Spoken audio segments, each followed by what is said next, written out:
Nestled among mountains and forests lies a charming and romantic city waiting to be discovered. There are plenty of things to do in and around Asheville, North Carolina, whether you're looking for a weekend retreat, an outdoor adventure, or an immersive cultural experience.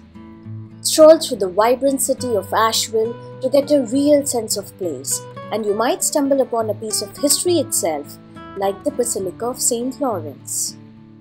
Rafael Gustavino, an architect and builder of Spanish origin, came to Asheville to work on the Biltmore House in the mid-1890s. After completing his work at Biltmore, Gustavino settled in nearby Black Mountain.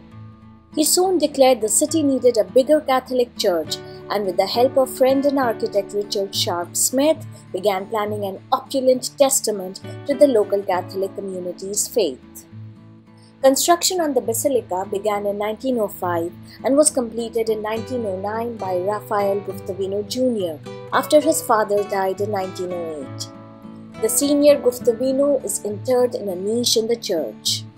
Gustavino was credited with the revival of an ancient tile and mortar building system that had been practiced in the Catalan region of his native Spain. By 1900, Gustavino successfully transferred his patented building method to the United States and worked with the nation's leading architects. The Spanish Renaissance Revival style Church of St. Lawrence contains no beams of wood or steel in the entire building. All walls, floors, ceilings and pillars are of tile or other masonry materials. The center dome is reputed to be the largest freestanding elliptical dome in North America.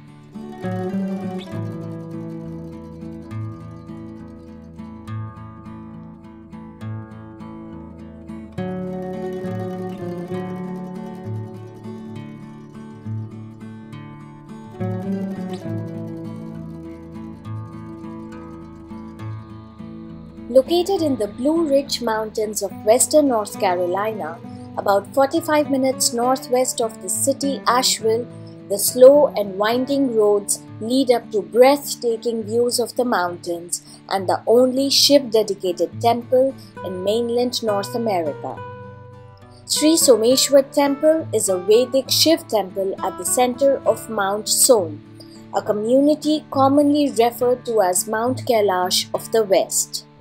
People travel great distances to experience Sri Someswar's powerful ling, profound silence, and timeless vibrations.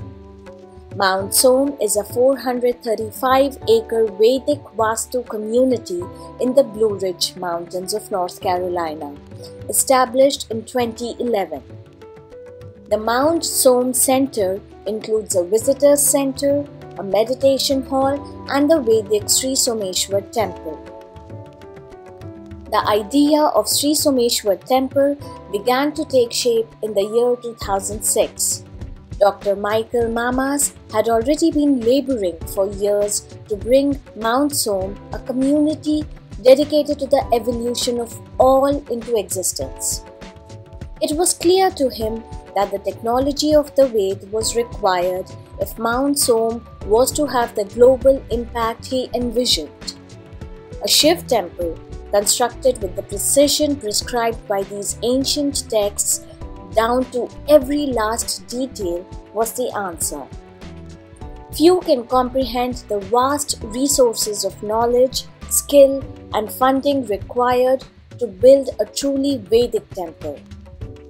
To see all these components come together, along with the selfless dedication and unbounded commitment of those involved, is nothing less than miraculous.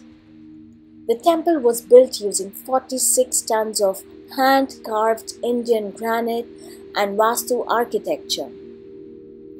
The temple grounds include hand-carved black granite Navagrahas or 9 planets and a 20-foot statue of Lord Hanuman. The still, serene waters of Lake Junaluska in North Carolina are nestled in a scenic Smoky Mountain Valley about 27 miles west of Asheville in the heart of Haywood County.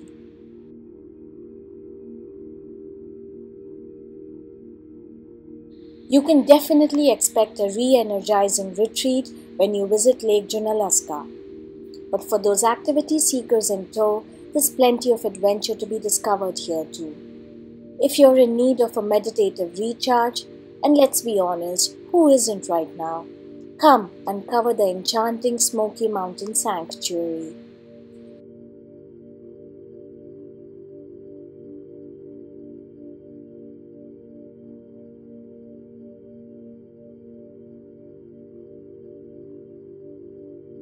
A leisurely stroll along the Lake Junaluska walking trail that surrounds the calming waters offers priceless views, while just a few deep breaths of the crisp mountain air from the back porch of your vacation home is sure to help ease any tensions you bring with you.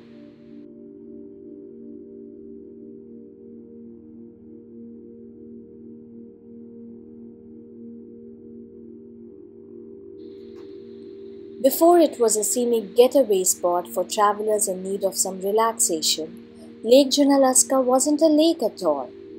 Gorgeous Lake Junaluska opened as a mountain retreat for the Methodist Church in the early 1900s. In 1913, the Second General Missionary Conference of the Methodist Episcopal Church began convening at a new auditorium built right beside Richland Creek, which was being dammed to create a new mountain lake. More and more people began visiting soon, and the Lambeth Inn was built. It's now listed on the National Register of Historic Places. Since 1914, people have visited the sacred place nestled into the Smoky Mountains for renewal, peace, and solitude.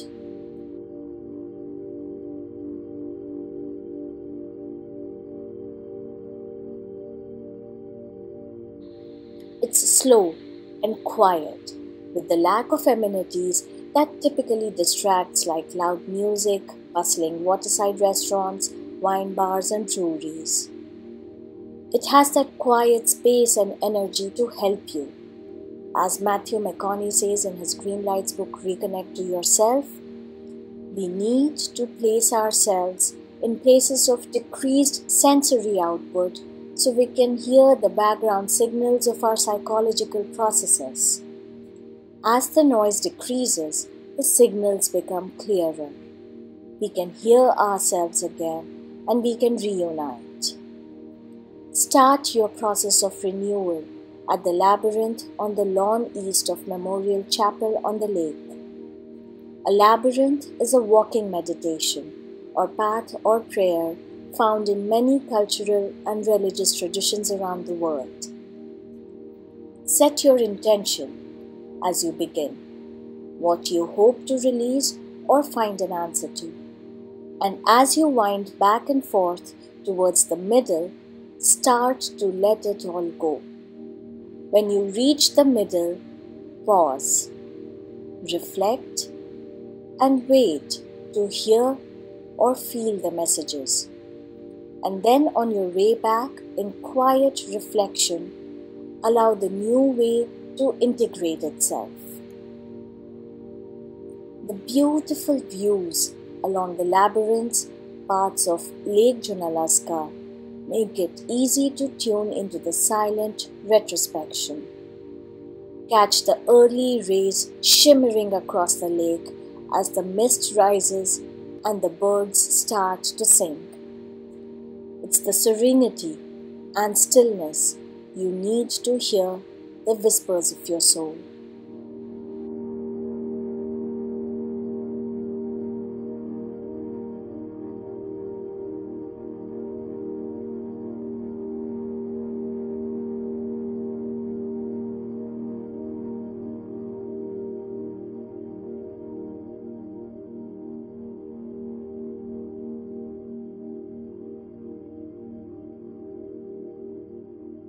The best way to experience the lake is to join the contemplative walkers on the scenic trail winding around the lake. Beautiful in spring with the splashes of pink and white blooming flowers. You can walk the 3.8-mile full perimeter of the lake or cross the footbridge to shorten it to 2.3 miles. There are several resting points for meditation and reflection along the way, and to soak up the panoramic views, the water, and surrounding Blue Ridge Mountains.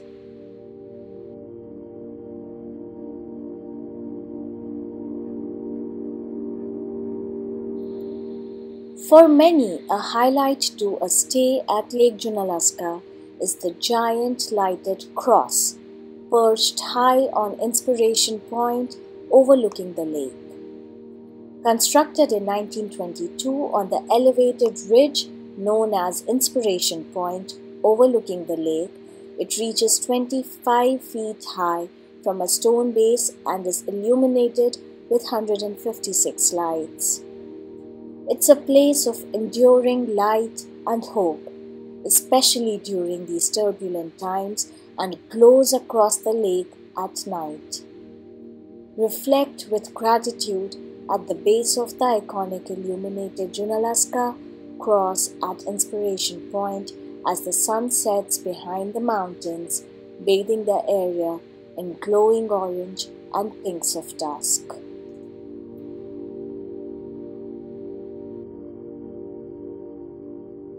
Take a step back in time with a self-guided tour that combines computer-generated imagery, special effects and audio with an extensive artifact collection. The Museum of the Cherokee Indian tells the story of the Cherokee people and sets the scene for the Cherokee Heritage Trails. Here, the Cherokee community presents its perspective on its own history and culture. Located in Cherokee, North Carolina, about 50 miles from Asheville, the museum's impressive exhibits takes you from 11,000 years ago to the present. Cherokee people were involved in creating the exhibit.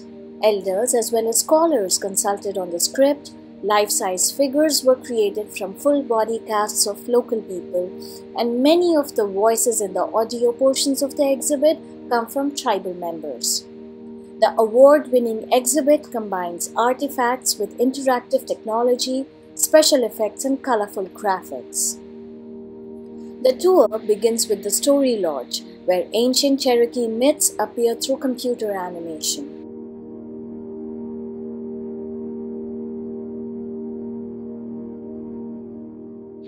You continue through the Paleolithic period, when mastodons were killed with simple spears.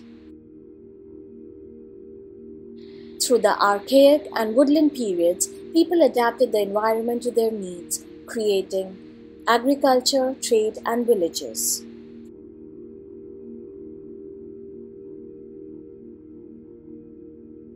The elaborate ceremonial activities of the Mississippian period echo throughout today's traditions. The period of contact brought trade, disease, war, and many cultural changes. No one knows exactly how long the Cherokee have lived in western North Carolina. Artifacts that have been found indicate people lived here more than 11,000 years ago at the end of the last ice age, and ancient Cherokee tales describe hunts of the mastodons that once foraged here. At the time the first Europeans came in the 1500s, the Cherokee were a settled agricultural people living in villages consisting of 30 to 60 houses and a large council house. Homes were usually made interweaving river cane in a circular framework and plastered with mud. In later periods, log cabins became the general rule. The large council houses were frequently located on mounds and were also the site of the sacred fire, which the Cherokee had kept burning from time immemorial. By the beginning of the 18th century, the Cherokee territory had expanded to include part of southwestern Virginia, western North Carolina, northwestern South Carolina, eastern Tennessee, and northern Georgia and Alabama. Abundant in natural resources, this area provided hundreds of species of plants used for food, medicines, and crafts.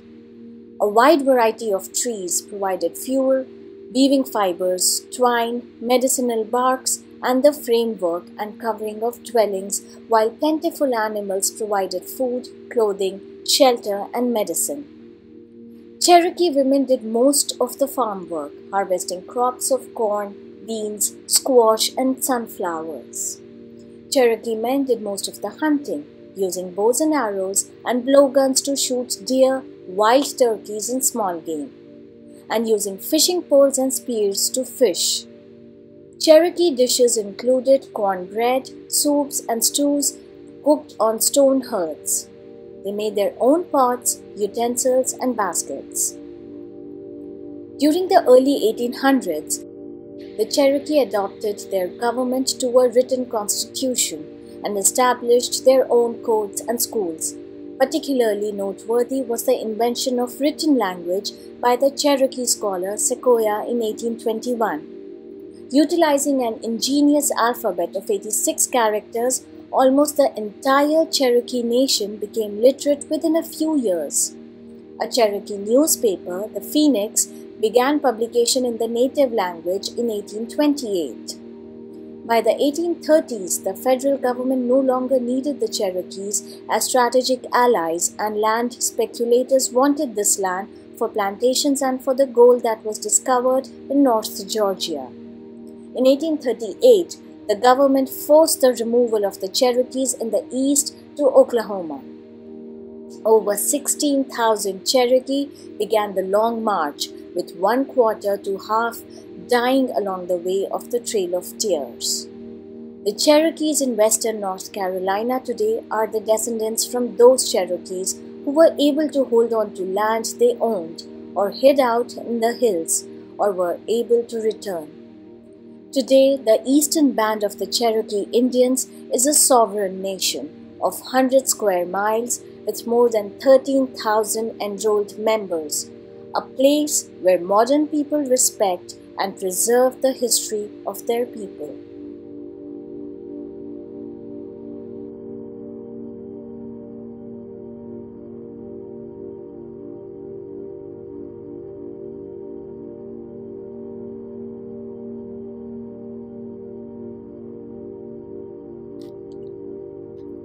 As you enter the soft trails of the village, it's no longer the 21st century. You are immediately transported to the 1760s. Witness the challenges of Cherokee life at a time of rapid cultural change as European settlers invaded Indian lands. Tour the authentic, working Ocanaluftee village with dwellings, residents, and artisans right out of the 1760s. Experience traditional medicine and interact with villagers as they hull canoes, make pottery and masks, weave baskets and beadwork, and participate in their daily activities. You won't need your robotic-voiced GPS here. The faint tang of wood smoke wafts by as you are led by a Cherokee cultural expert on an interactive journey through Cherokee lifestyle and history. Your guide will show you the way through the winding paths, flanked with traditional Cherokee dwellings, work areas, and sacred ritual sites. The outdoor walking tour meanders through authentic reconstructions of Cherokee buildings, including houses constructed of woven saplings plastered with mud, early log cabins, and brush arbors. Go inside a council house and dance grounds where guides lecture on Cherokee history, culture, language, government, and dance. Delight in cultural dances amid the swaying oaks and sycamores.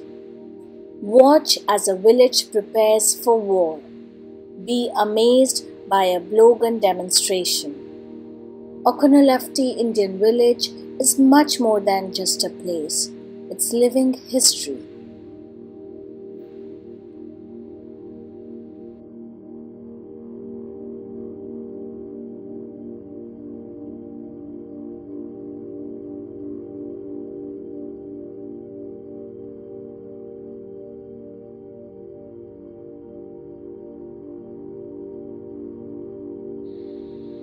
At unto these hills, you can feel a slight chill run up your spine.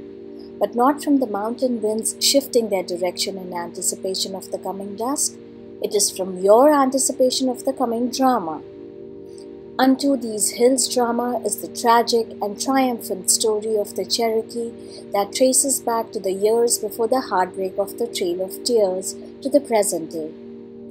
Under the stars on summer nights, the story of the Cherokee in North Carolina unfolds in dazzling sights and sounds. Music and dance traditions are woven into the play, as are the rich stories of Cherokee legends.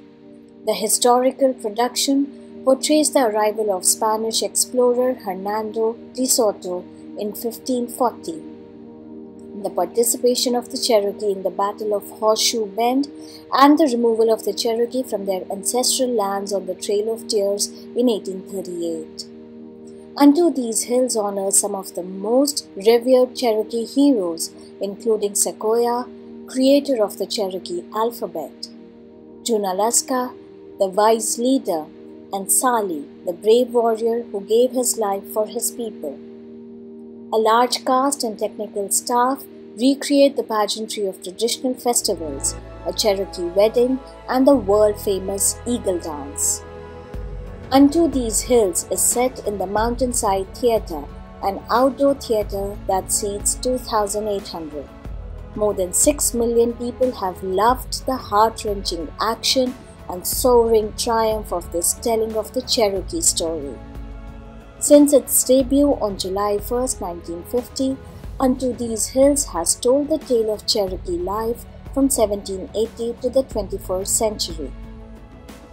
This is the original production, the Kermit Hunter version, performed again under the stars. One of the longest-running outdoor dramas in the US, this one is based on traditional Cherokee values and modern sensibilities.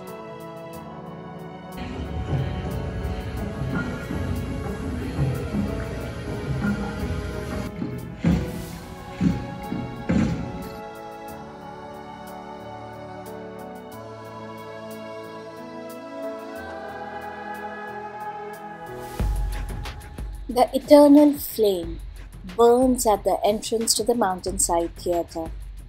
The Cherokee believe that as long as the fire burns, they will survive as people. The flame was carried to Oklahoma on the Trail of Tears and was brought back to Cherokee from Oklahoma in 1951. The flame still burns.